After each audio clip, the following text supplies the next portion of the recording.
Correct. A local immigration attorney telling me that just because Las Vegas and other cities aren't on the list of those to be raided doesn't mean that those raids won't happen here. ICE agents can raid when and where they see fit. And she says while many people are pointing the finger at President Trump, it's actually Congress that needs to be held accountable for what's happening.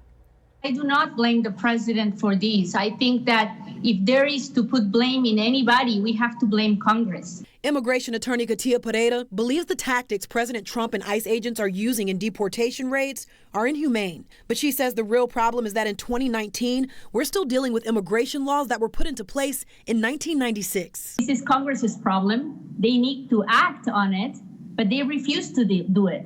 And the Republicans refuse and the Democrats refuse because they both use this issue of immigration. Many of the president's opponents argue that these raids are a political ploy. The White House firing back, pointing out the Trump administration has deported far less illegal immigrants than both the Obama and George W. Bush administrations. Is it necessary to actually advertise that they're doing this? I would think that would be counterproductive. But political analyst Sandra Cosgrove points out ICE raids under the Trump administration have been widely publicized, unlike anything we've seen in the past. There just seems to be too many things that don't really align with the way that we know law enforcement works to maybe raise the question that there could be a political motivation. President Trump says ICE agents are focused on immigrants who have been issued final deportation notices and criminals. But Pereira says 90% of the immigrants who receive that paperwork aren't criminals at all. And she took a step away from the law and into her faith to deliver a message to immigrants in this country that now fear for their livelihood. We have to trust in the Lord that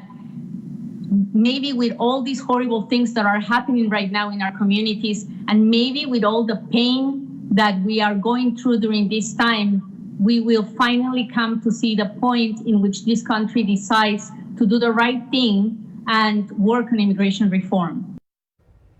Now, these raids have sparked quite the debate around the nation. We actually have a poll up on our social media pages right now. All of you have been weighing in. 53 saying this is nothing but a political ploy. 43% saying it's necessary enforcement, while 4% are still undecided. We always want to know what you think. You can head over to our News 3 Facebook page and Twitter page to join in on this conversation. Heather, back to you. All right, Gabby, thanks for that. We appreciate it.